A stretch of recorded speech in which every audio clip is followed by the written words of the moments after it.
cuando terminaba de la gota de sangre, era el tiempo, ese se denominaba tiempo de sangría. Lo normal era de unos 7 minutos.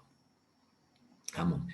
Pero hoy los hematólogos lo hacen de otra manera, poniendo un torniquete en el brazo y contando la cantidad de petequias que se forman, pero ellos tienen otra técnica. El otro punto es el recuento de plaquetas. Si las plaquetas están muy disminuidas, debajo de 70.000 o de 50.000, la causa del sangrado podemos decir que es por el déficit de plaquetas. Ahora, los otros dos estudios son el KPTT y el tiempo de protrombina, o que llamado también tiempo de QUIT. El KPTT estudiaba el mecanismo intrínseco de la coagulación. Diríamos, va desde esta activación de acá hasta acá. El KPTT. Y cuando está alterado se debe a deficiencias importantes del factor 8 o del factor 9. ¿Estamos? Es lo más común. Porque la falta del factor 12, les dije que no produce sangrado. Y está acá. No produce sangrado clínico. Sangrado leve puede producir el déficit marcado del factor 11. Y déficits moderados a leves del factor 9 y 8. El factor 8 es la globulina antihemofílica A y el factor 9 globulina antihemofílica B. Se altera, por ejemplo, en la trombohemofilia clásica. No trombohemofilia, sino, perdón, en la...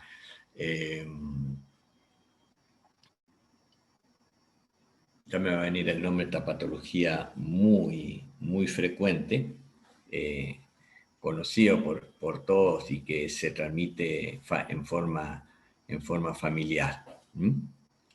La hemofilia, no trombofilia, la hemofilia. Entonces se altera en la hemofilia. Está alterada también si un paciente está tratado con heparina y está teniendo... la heparina altera el KPTT. Y cuando damos heparina, con las viejas heparinas, controlamos el KPTT para saber si lo tenemos anticoagulado al paciente cuando queremos anticoagular.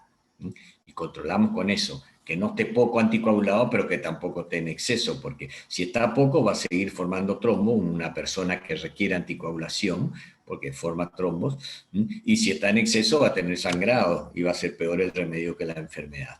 ¿Estamos? Bueno, el tiempo de protrombina, fundamentalmente cuando hay deficiencia del factor 7, ustedes ven, porque estudia el mecanismo extrínseco de la coagulación. Factor tisular no sedosa, factor 7.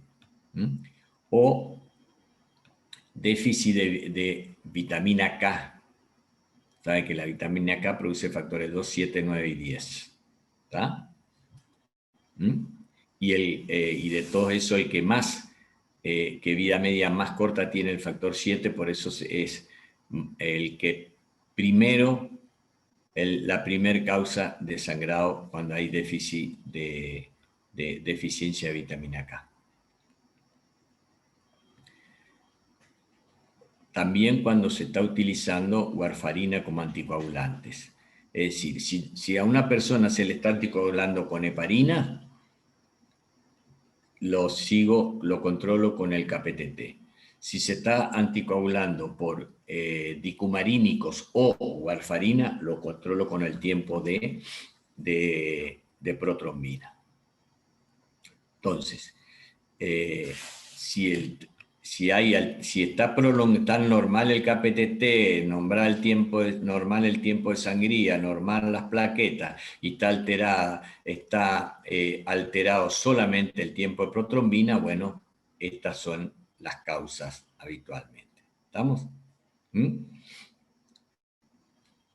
Y si están prolongados los dos tiempos, decimos, o hay una gran alteración de todos estos componentes, de los dos componentes, o la alteración está a partir del factor 10 hacia abajo, es decir, desde la vía final común. Entonces ahí tendríamos toda esa alteración. Y son fundamentalmente por deficiencia de fibrinógeno, factor 10, 5 o 2. ¿Está? Eso sería.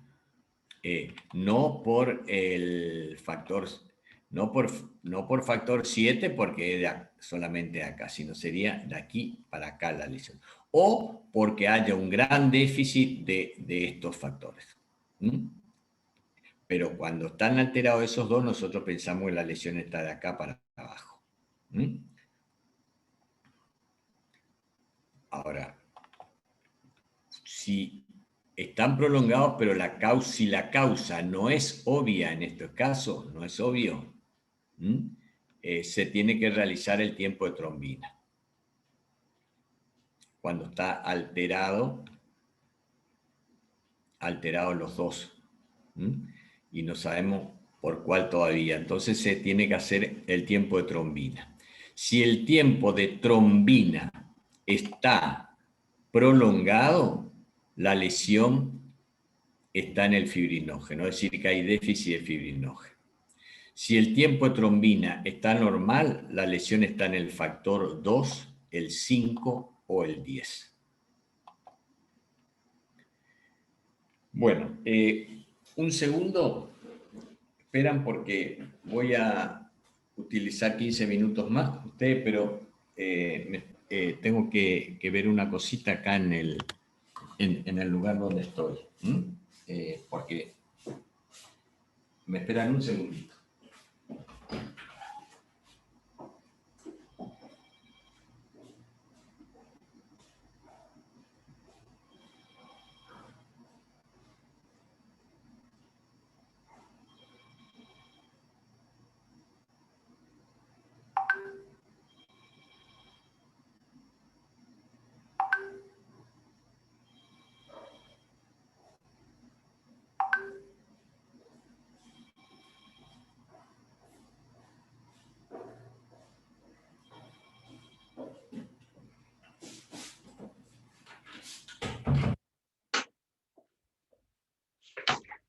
Hola, ¿me escuchan?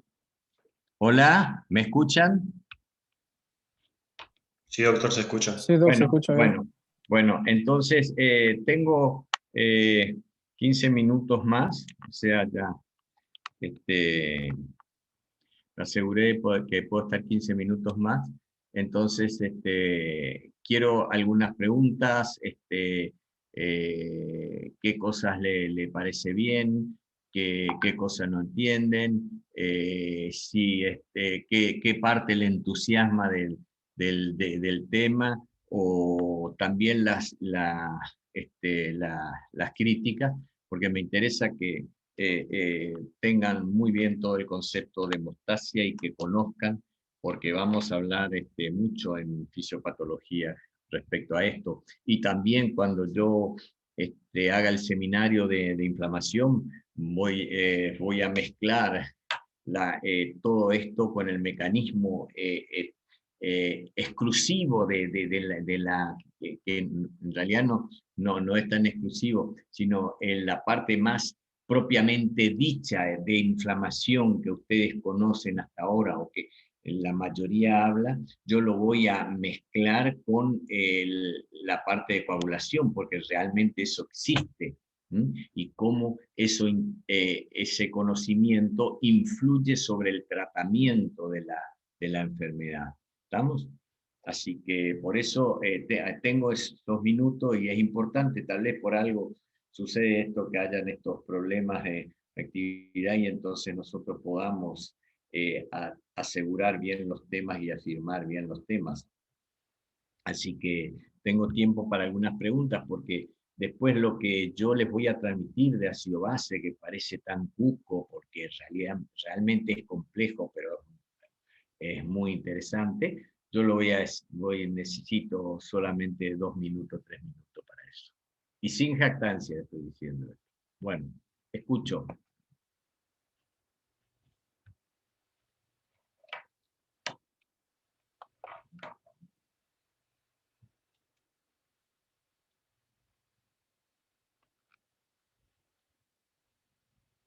¿Me escuchan Bueno, ustedes chicos, o no? Chicos, ¿Sí? ¿alguna pregunta? Puede ser que estén medio... Parece que los dejé knockout, ¿eh? Pues también están rindiendo anatomía algunos, muchos, y puede ser que estén con eso también, supongo. Se dice que cuando no preguntan o entendieron todo o no leyeron nada. Uno de dos.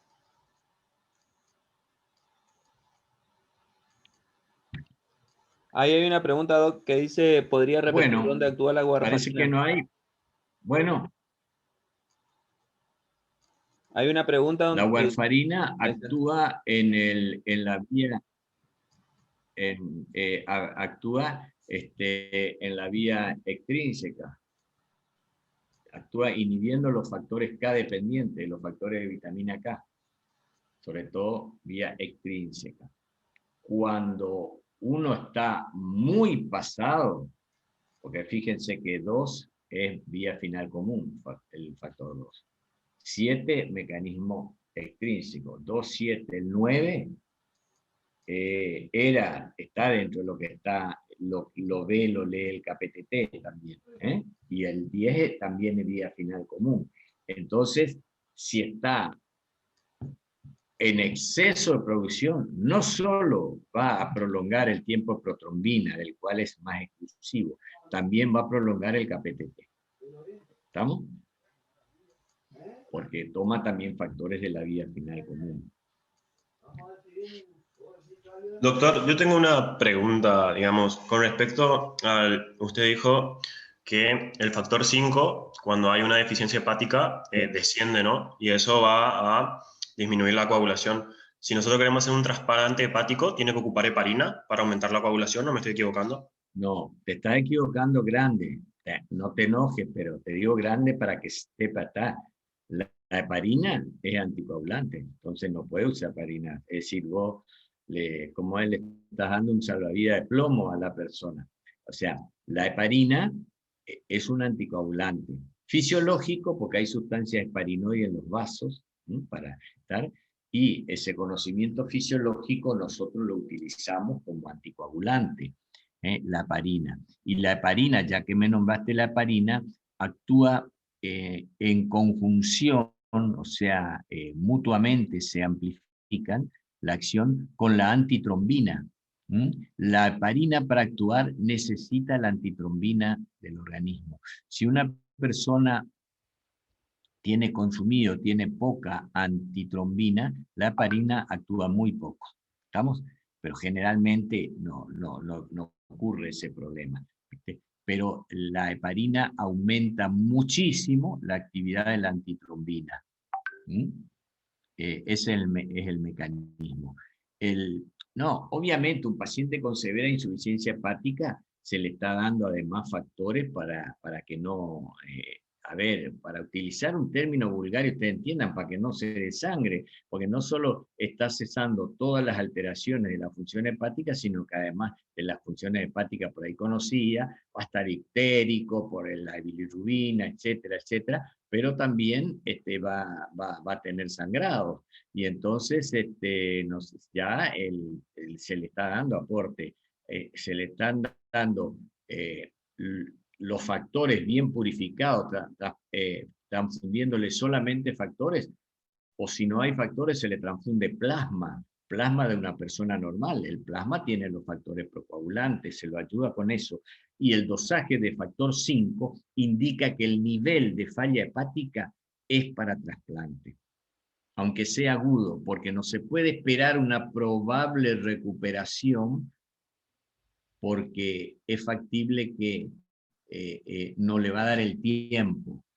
¿Eh? Es decir, entonces, si el factor 5 está eternamente bajo, requiere trasplante hepático. Fíjense algo que yo siempre le doy para extender y para que relacione el tema, que nosotros lo estudiamos acá como un cofactor, porque el 5 y el 8 aceleran o amplifican la acción. Por ejemplo, el 8, la acción actúa como un cofactor. Y el 5 también. El 5 actúa como cofactor del factor 10 para formar trombina. ¿Está? El 5. Y entonces, el 8 es cofactor del 11 para activar al 9. Pero fíjense que el conocimiento de este dosaje del factor 5 se dio, porque se estudió que este es el más fidedigno para estadificar un nivel de insuficiencia hepática que es irreversible o que necesita sí o sí trasplante. ¿Otra pregunta?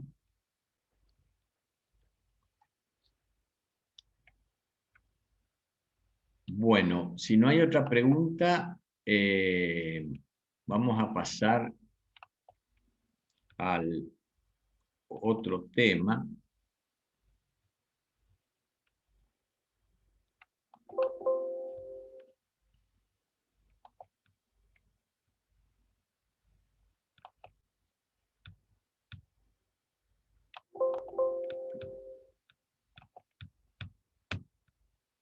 Un momentito, me esperan. Bueno. Ahora sí. Ahí veo que en el chat hay 7. A ver, voy a mirar un ratito el chat. ¿Qué tal? Sí, ahí lo entendí, gracias. Bueno, está. Perfecto. Esto no voy a dar los trastornos. Voy a hacer una introducción, porque el medio interno también, el oxígeno y la PCO2 están regulados muy estrechamente.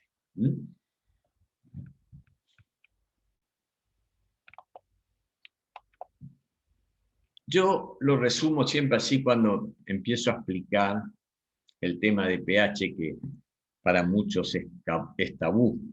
El pH es igual a una constante por un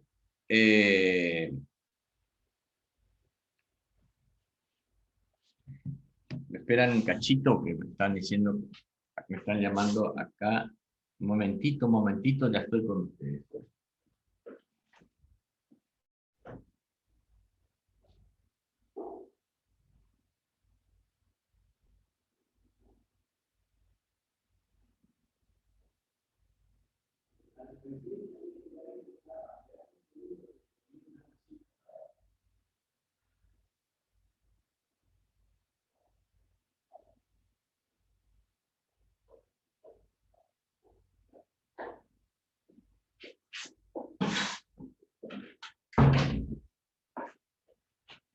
Bueno, disculpen. Pasa que uno no está en la casa y a veces están... O concretamente estoy desde mi consultorio y bueno, hay una paciente hipertensa que tengo que sacarle un estudio que después cuando veamos regulación de la presión nosotros vamos a ver eso, ¿no? El mapa, o sea, el monitoreo ambulatorio de la presión arterial. Bueno, volviendo a esto. Entonces dejamos de lado la constante y decimos que yo voy a manejar los trastornos del pH teniendo en cuenta el cociente bicarbonato PCO2. O sea, bicarbonato en el numerador y en el denominador la presión parcial de dióxido de carbono. En arteria, en sangre arterial. Y esto es el bicarbonato y la PCO2 que están en el plasma. No es la PCO2 que está en el glóbulo rojo, ni la PO2 cuando yo mido tampoco no es el glóbulo rojo, sino la que está libre en el plasma. ¿Estamos? Bueno. El pH ustedes ya dieron química, así que saben que el normal es 740 aproximadamente. Y se regula por homeostasis, o sea, tiene un set point fijo y muy poco rango de variabilidad.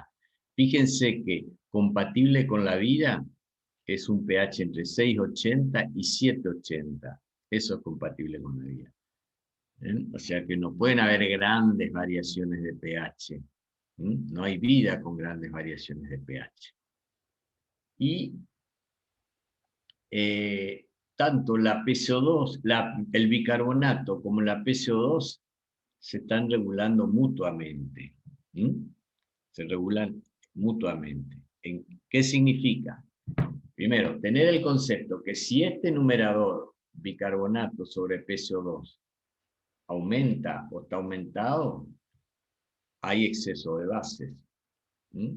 Si está disminuido, hay exceso de ácido. En este caso, el ácido volátil y el dióxido de carbono, pero sabemos que a su vez está en relación con el ácido carbónico, ¿no? Pero bueno, este numerador, si va para arriba, va hacia la alcalosis. Si va para abajo, va hacia la acidosis. Ahora, ¿cómo regula el organismo esto? Y esto no es patología, porque constantemente nuestro organismo está tendiendo a ir hacia la acidosis metabólica y se va corrigiendo, ¿no?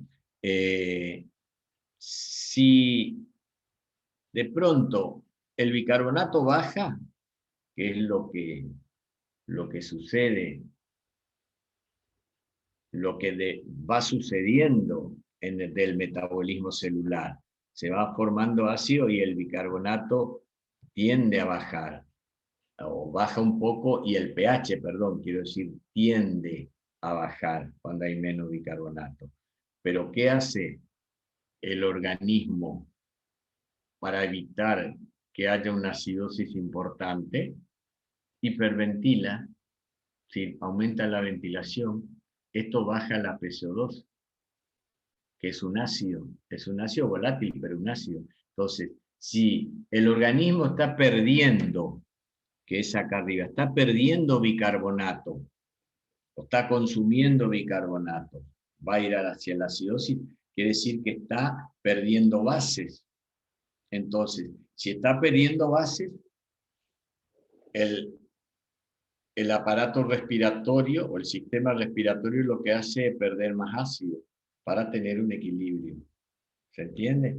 Y si de pronto el sistema respiratorio está fallando y un paciente está reteniendo PCO2 en el organismo, en el plasma, está aumentada la PCO2 en el plasma, o sea, está aumentado el denominador, está aumentada la PCO2. El organismo va a ir hacia una acidosis respiratoria, pero acidosis al fin. Entonces, ¿qué va a hacer? ¿Qué hace el organismo ante una retención de ácido volátiles, por ejemplo, por el pulmón? Y aumenta las bases a partir del riñón. Acá hay una diferencia entre los dos. La corrección de la acidosis metabólica lo hace rápidamente el sistema respiratorio, eliminando rápidamente su ácido volátil. Ahora, cuando está al revés, hay un aumento crónico de PCO2, el riñón va a corregir, pero lo hace rápidamente, porque para aumentar el bicarbonato se necesita horas o días. ¿Estamos? Ese es un punto importante. Después, los 4 trastornos simples del ácido-base son, esto relacionándolo un poquito con fisiopatología, ¿no? La acidosis y alcalosis respiratoria y metabólica, o sea, son 4, ¿no? La acidosis respiratoria, que vimos, la normalidad primaria es una hipoventilación. La ventilación es 1 sobre PCO2. O sea, si está aumentada la PCO2, esa persona está hipoventilando. No significa que está respirando a más frecuencia respiratoria, porque puede estar respirando a mayor frecuencia respiratoria y lo mismo hipoventila. O sea que está hipoventilando. Toda persona que tiene aumento de CO2 se dice que está hipoventilando. Entonces, ¿qué es lo que hace el riñón? Ya les dije, la respuesta secundaria por el riñón produce más bicarbonato. Si tiene más ácido, entonces produce más base para equiparar. Cuando hay alcalosis, hiperventilación, se pierde ácido por el pulmón, va a tender a llevar a una alcalosis respiratoria, pero el organismo compensa consumiendo bicarbonato. ¿Estamos? Con el consumo de bicarbonato en la respuesta secundaria. Hay hiperventilación, está habiendo alcalosis, o sea, hay menos ácido. Entonces, el organismo lo que hace es consumir bases para equiparar. Y lo metabólico, la acidosis metabólica se da por pérdida o consumo de bicarbonato o ganancia de protones hidrógeno. ¿Estamos? Rápidamente corrige el aparato, el sistema respiratorio, corrige aumentando la ventilación, aumenta la excreción de su ácido. ¿Estamos? Si metabólicamente se está ganando ácido, lo que hace el organismo es respiratoriamente eliminando ácido. La alcalosis metabólica hay ganancia de bicarbonato o pérdida de protones. ¿Qué hace el sistema respiratorio? El organismo está yendo a la alcalosis, está yendo al exceso de bases. El sistema respiratorio lo que hace es, no puede eliminar bases porque no elimina bicarbonato con la respiración. ¿Qué es lo que puede hacer? Retener dióxido de carbono, entonces disminuye la ventilación. Esto es conociendo esto, ustedes van a poder diagnosticar acidosis y alcalosis. La compensación que hace el aparato respiratorio o que hace el aparato respiratorio en una acidosis o en una alcalosis metabólica, o la compensación que hace el organismo con el bicarbonato cuando hay acidosis respiratoria o alcalosis respiratoria, uno lo puede medir. Y puede saber si en una acidosis metabólica el pulmón está compensando o no, y viceversa. ¿Estamos? Y acá paramos. Yo esto les voy a dejar, inclusive adelantar este Power, pero no quiero que ustedes por ahora sepan, tal vez cuando entramos en riñón se los vamos a pedir, sepan saber estos cálculos o entenderlos, porque lo pueden tener anotado, pero además tienen que entenderlo.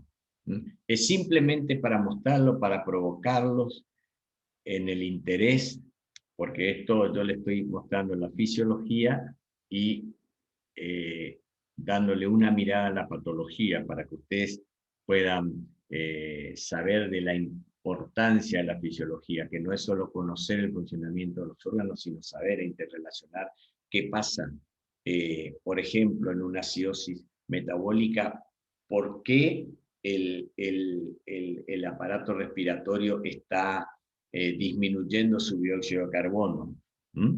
¿Estamos? Bueno, jueguen con el esquema ese que le di del cociente bicarbonato PCO2 y con trastorno primario y compensación secundaria en los 4 tipos de trastornos metabólicos que está en la diapositiva anterior. Bueno, chicos, estén atentos porque si podemos dar el miércoles